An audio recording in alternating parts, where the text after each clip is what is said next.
Oh, kia ora tēnā tātou katoa. My name's Shane Clark. I'm the General Manager here at Nuralite, and welcome to webinar number 39. This webinar qualifies for 5 NZA CPD points. So at the end of the webinar, there is a bit of a survey there if you want those 5 CPD points. Today's webinar is a little bit different. We're actually live on site in Tauranga at the Pavers building, and specifically outside Picnicka restaurant. We're going to talk about floating pedestrian systems and how to keep them safe. Lucky for you, you can see I'm not the only person here today. Even other people on the panel. So I've got Lewis Olding, who's the General Manager of Nuragrid. Morning, mate. And we've got Rob Hill, who's the General Manager of Picnicka. And you also run several other restaurants and whatnot around the place. Is that right? Couple around town. Yeah. Couple. So allegedly the T-bone steak here is pretty good. From personal experience last night, it's fantastic. Yep, no, it's great. And you've got another deli down the road as well? Oh, we've got a deli on the way, but we have the Clarence Restaurant and Hotel in Willow Street and Alpina. Nice. Yeah. Excellent stuff. Both some excellent locations, great food. You're a brave man doing in this trade, but good on you. No, we thoroughly enjoyed your hospitality last night. It was great. All right, so look, like I mentioned, today's topic is about how we create safe and stable floating pedestrian surfaces. We're going to basically run this webinar as a problem solution type scenario. We're going to talk about this particular installation, this particular site, the issues that came up, and then we're going to show you the solution. It's as simple as that. So obviously being a restaurateur, having people come into your restaurant's an important thing for you? Probably the most important thing, I'd say. Yep. And you had a few issues with that at the start? Yeah, we've been ongoing issues, I think, with our old system. Yep. A couple of years. We constantly trying to fix and maintain and replace tiles. So how long's Picnicka been here? 3 years. 3 years. 3 years last month. Right. Yeah. Nice. And so tell us a bit about the restaurant first and foremost. So what style is it? What do you offer? Yeah, so I kind of put us in the modern bistro kind of category, you know, so pretty casual, good quality produce, real focus at the moment on dry aged meats and things like that. It's a wood fire grill, so everything is, all proteins are cooked over wood. But just a casual kind of high energy kind of modern bistro. We certainly experienced that last night. Good. Now tell us about the actual layout of the restaurant, just so for those that maybe haven't been here before. Yeah, where are we? Yeah, where are we, and what is the layout of the restaurant? Okay, what have you got? So we've got probably a total of 220 seats inside and out. So we're currently on what we call the terrace, and there's about I think it's about 110 between where we're currently seating all the way around down the Elizabeth Street side and out to the front. It also wraps around a little bit to the side. So we've got about 110 seats out here, and then the remainder inside, so about 220 all up. And so it's part of the Elizabeth Towers or Farmers Building? Yeah. So Elizabeth Towers developed 3 years ago. And so in this building, there's us and a couple of other tenants, farmers, and then we've got some accommodation upstairs. Yeah, great. So just so ones maybe who haven't been here before, there's basically a corridor which is over waterproof membrane with floated tiles was installed that lead up to the restaurant and a wrap around, and that's where we're sitting on that terrace right now. Maybe you'll see when the walkthrough. You'll see it when we do the walkthrough. Now let's just focus in on this outside area. I understand that there were some problems that started to develop. Can you talk us through some of that? Absolutely. So the system that went in originally kind of fails within months. And we ended up in a situation where kind of every week we were addressing one problem or another with it. So whether it was a wobbly tile or, you know, a complete failure of the jacks, the tile would flip. So we had a couple of incidents. It was embarrassing because it kind of just kept on happening, you know, and it looked like we were doing nothing about the problem, but the reality was we, you know, Trying to do everything you could. We were doing our best. But it kind of got to the point with a couple of pretty serious issues and safety concerns. With a lady fall, the system failed. She tripped over the tile that popped up. She fell into a table and broke her jaw and her ribs. And seriously.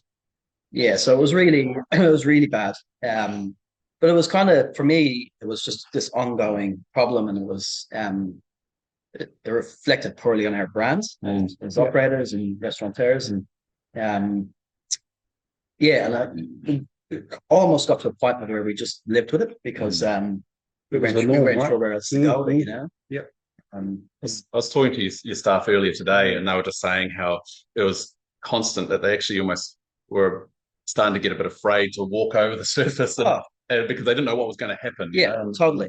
And I'd walk in some days and I'd see people walking out and I'd kind of cringe because I know they're going to hit a wobbly tile, and it's just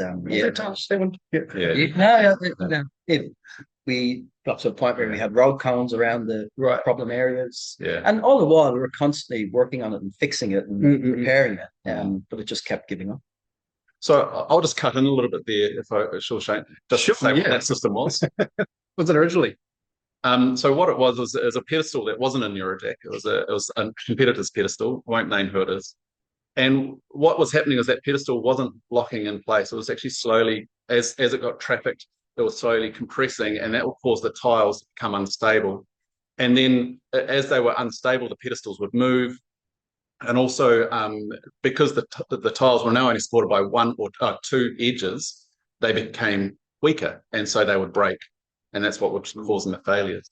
So it was a problem with the pedestal system, in our opinion, that they were collapsing over time, and that was what was causing the issue. Okay. Yeah. All right.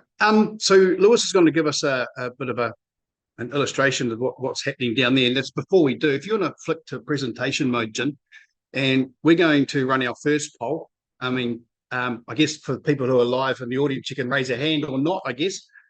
So the first poll is: have you ever? It's not going to be like that, I promise. Have you ever walked on a floated tile surface that was slightly unstable? Right. Well, Lewis, you don't count. Sorry.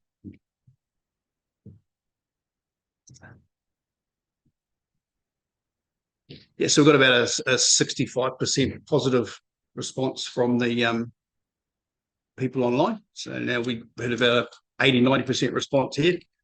So it's definitely a thing, definitely an issue. You're not the only one, but we're here to solve it. So if we flick to KD Cam, we'll be watching Lewis walking down to give us an illustration of the tiles that he's going to lift. Now, while he's wandering down there, what we're talking about today in this webinar and why it's important to you as designers, we're talking about two particular clauses in the building code. One is E2, external moisture. This whole roof area is open to the elements. It's got open windows and doorways, etc. outside. And there's building below. So we've got to keep the water out. So that's E2. The other clause we're dealing with in the building code is D1, which is around access routes. And we need to safeguard people's access to, from, and within the building. So as designers, that's why it's important to you guys. So come on through. Yeah, you're right. Right, where do we tell it? Oh, good. Right. So that's sort of an idea is why we're sort of talking about what we're talking about today and what's important to you. Now, Lewis, we'll throw to you, hopefully, and you can show us what the current system is and what the solution is, and talk us through that. I hope you can hear me okay there, Shane. Is that okay? Yep, you sound perfect. Okay, so just a bit of context. This is the entrance area leading into the restaurant. The restaurant is behind us, and we've just chosen an area off to the side, so it's not a hazard. I thought I'd break the area down and then rebuild it up for you. So what's been installed on top of the system is a 20mm porcelain tile. Okay, these are a standard porcelain tile available from good tile retailers.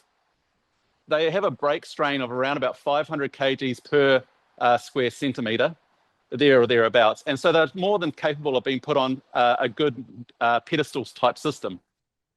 So I'm just going to remove 4 of these.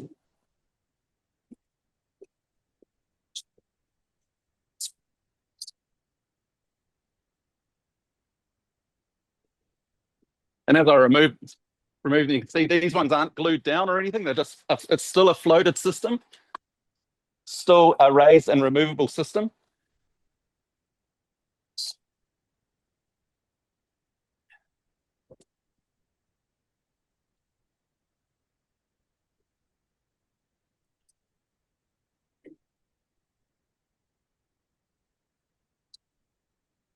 And if we just come in here, Katie, we can see what's going on here. So we have the waterproofing membrane support with the Nurajacks supporting the Nuragrid. These are adjustable Nurajacks, just like the standard Nurajack. The Nurajacks come in two options with either self-leveling heads or solid heads. We guarantee not to damage the membrane because there's a perfect connection between the membrane and the base of the jack. The jack is screw adjustable. And what they do is you lay the jacks and then lay the grid so the grid is nice and firm. And then once the grid goes down, you can easily, they have tongue and grooves on the grid. Okay, and it just slots in place. That creates a subfloor. And so that means if a tile was to break, you've still got the full support. It also strengthens the whole area so it remains stable over a long period of time. Or it's still fully adjustable with our adjustment keys so you can adjust the jacks if necessary. But once it's in place, it's solid, rock solid, and suitable long term. Then to reinstall the tiles. Let's see if they can remember the order in which you've hooked them out. Shouldn't have to there. This is a workout, Shane. Need to. In between each tile, mate. Yeah. In between each tile is a tile mini spacer and a shim, and so the actual tile is still raised above the grid just ever so slightly, and that helps with acoustics. Because the tiles are structural. So those tiles are obviously not glued, Lewis, but some are. Is that correct? Yeah. So the advantage of this system is that we can glue a tile, and I'm actually going to leave one of these off so that any in the audience here today can come and actually have a look at it if they wish. I've got a cone for that purpose.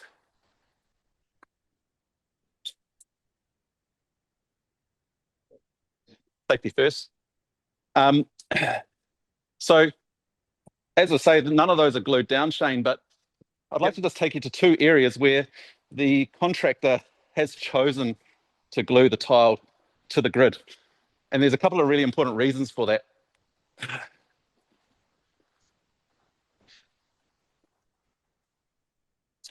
Right here. Now, with this system, because this was a uplift and relay, they've used the existing tiles. And that means that the tiles were already cut to the dimensions of the deck. And so what the contractor did, he came in the evening and they just lifted a section, cleared away the old pedestals, put down Nurajacks and then put down the Nuragrid, laid that section, and then moved on to the next section the next night. What that means, though, is that around the perimeter, the tiles were already cut, and you can't stretch a tile, right? So he wasn't able to use our tile cladding clips or our tile cladding spacers, which would normally go between the grid and the tile to brace it off the perimeter. Now, why is that important? If you don't brace this perimeter tile, the whole system will become loose and all the tiles will start moving around. The gaps between the tiles will vary in thickness and the whole system will become compromised.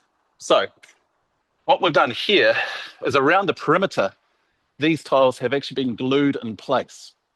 Now, just using a polyurethane glue in this instance, so if they were to break, you can remove them, peel the polyurethane glue off and reapply. But what that means is that this tile here isn't going anywhere and it actually constrains all the other tiles from movement. And so that keeps the system nice and solid. And so that's quite a critical thing to do with or advantage of the Nuragrid system. And we have one other area where gluing a paver is really beneficial. Just come over here, Katie.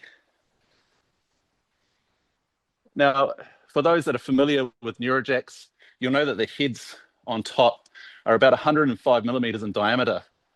That means if you're supporting a tile that's up against another structure, you need 105 millimeters for a whole head, and then 50 millimeters for the other head to share the supporting the tile. Obviously, when you've got a tapered or a small cut tile, you can't do that. So with the Nuragrid, because the Nuragrid creates a full surface that the tiles are laid to, that means you can support these perimeter cut tiles really easily, and adhering them in place, they won't move around. So that's another advantage of gluing to the Nuragrid system. Excellent. Shall I come back and join Thanks, you, Shane? Lewis. That was a yeah. Come back and join us.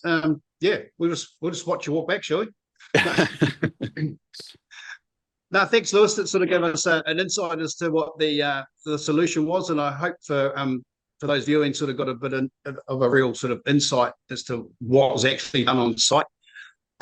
Jin, I understand we've got some slides there we can show sort of this is the after shot, if you like. So this is not sure if Katie Cam sort of captured it as well as that, but that's sort of the walkway or the perimeter around the outside of the restaurant, where Lewis sort of just picked up that tile and had a look around. And I think the next slide shows the during installation. Oh no, that's where we are now.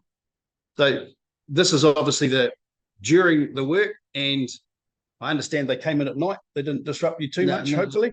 Not at all. Yeah, they were done in about 5 days. Yeah, right. Done in a week. That's quite impressive for such a large area. It did help that all the tiles were already cut. Yeah. But you can see in this picture on the right-hand side that they laid the whole grid in that area. They actually numbered off all the tiles, and so they could put them back like a jigsaw. Right. And but it ended up being a really quick way of doing it, and the end result is fantastic. Yeah, excellent. So if we want to go back to our presenter mode, start the wrap.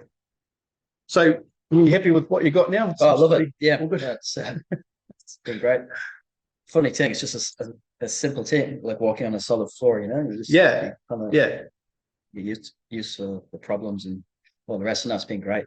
No, excellent. Stoked. Yeah, and again, no disruption, just in, out, and good result. Yeah, I think it's good to do an area this size in a week, just at nights, and because it's not only it's also an awkward shape. Mm. You sort of might not be able to appreciate it unless you came here and had croissants and coffee with us this morning. But it's not even a 45-degree angle. It's all over the place, and there's things lying everywhere. So that was a great. I'm glad you're happy with the solution. That's the main thing. All right. So one thing I didn't mention at the start is this is actually the first part of a 2-part series in this webinar. The next part of the webinar will be on the same topic, but it'll be a lot more of a technical deep dive. We'll actually be talking about drawing details, how we detail bits and pieces, particularly in conjunction with the membrane. We'll illustrate our Revit files for the jacks, bit of a video on that. So that'll be a lot more of a technical dive on the system and the technical components. We'll also talk about non-structural tiles, how we can support non-structural pavers, such as natural stone. And so we'll go into a bit more detail around that as well. So we're really looking forward to doing that second webinar in this series. Yeah. And things that aren't even tiles that you can put on top of it. That's true. So that'll be good. So I think we've got a second poll here on that second webinar. What are some of the topics that you would like to see in the next webinar? You guys can just tell us afterwards if you like. So maybe not as many polls.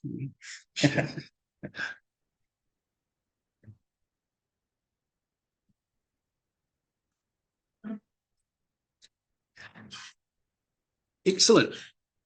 I'm not sure if we don't need to illustrate that result. That's fine.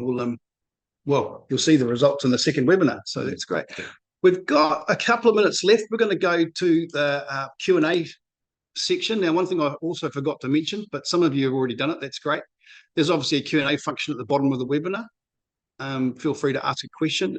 if we don't get through all the questions, which we probably won't, everyone who registered for this webinar will be sent a link with a document that's got the full Q&As all filled out. So if we don't get to your question today, stand by. We will come back to you in the fullness of time. So the first question I've got here is probably for Lewis. What's the sort of maximum loading that the system would take? Yeah, it's a good question. So our Nurajects withstand 1,000 kg of load each, and we have actually tested porcelain tile on top of the grid and then on top of 4 Nurajects. And by gluing the tile to the grid, actually, we achieved, I think it was well over 1,000 kg of load before the tile broke. So I'm not sure if you remember back when I was presenting before, I said that most tiles, 20mm porcelain tiles, can withstand 500 kgs per square centimetre. Well, we achieved 1,000 by gluing it to the grid. So we're really confident with the standard Nuraject system can handle sparkles, things like that, no problem. This system, I think we can increase that loading if necessary. However, keep in mind what you're putting the jack on. If you're putting it on a membrane, on insulation, then that's going to affect the loading that the system can handle. What your substrate is, yeah, that's right. So just to clarify here, someone's asking, did they reuse the old tiles, or do they have to or do they have to lay new tiles? Yeah, no, the existing tiles were used. So that with our system, with the Nuraject, we can go down to 8mm in height. So the grid's 40mm, 8mm of a pedestal. You've still got plenty of height for the existing paver to be reused. In all honesty, using the existing pavers was good, but I've noticed just as I've walked around, the odd little ones chipped here and there just from the tilers working with them, and that happens with tiles. But real cost-effective way of upgrading the system so it's more suitable for what it's being used for. Another one here. Who installs this type of thing? Yeah, I should have actually mentioned, so it was the tiler that reached out to us. Initially, the discussion was maybe put an aluminium frame system down here, but when they realized that that wouldn't strengthen the tile, that's where they chose to go for the Nuragrid. And it was the tiler, E&D Pedersen and also Tile Tech were involved. They're both 2 commercial tilers, and they recommended the system, and that's how we sort of got involved. Yeah, I remember one point that Nuraject Sam points out is the difference with the grid in the frame system is that the Nuragrid avoids the void. Yeah, just a little catchphrase. Stuck in my ear. So, what else have we got? How do you clean below the tiles and access drainage points and things like that? Good question. Yeah. So you saw from this presentation how easy it is to remove the loose laid tiles. They can be removed just with a lifting tool, and then by removing 4, you'll get access to the grid to be able to remove the grid and get under them. If you are gluing the tile down, which, there will be situations where you want to do that. We have a drawing, and we'll discuss it maybe in the next webinar, of how to create inspection hatches over top of drainage outlets, and then maybe considering putting them at the other end so that things can be washed down the membrane. So when E2OS1 requires raised and removable, so we want to be able to still remove and gain access to the system, either through inspection hatches or through... So if we're gluing the tile to the grid, how does that comply with your... Well, that's where the inspection hatches come in. So you have inspection hatches over the appropriate areas for maintenance.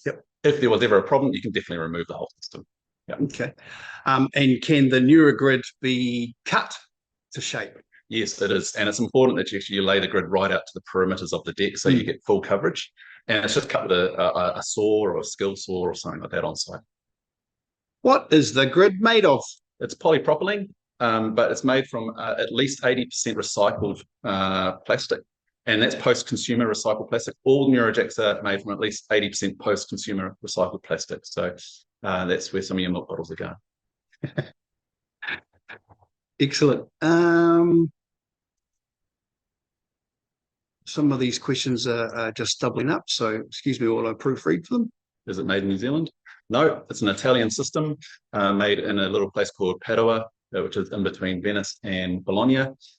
Great pasta in that area, by the way. Great truffle. Coffee. Yeah, coffie's excellent. But yeah, it is an Italian system.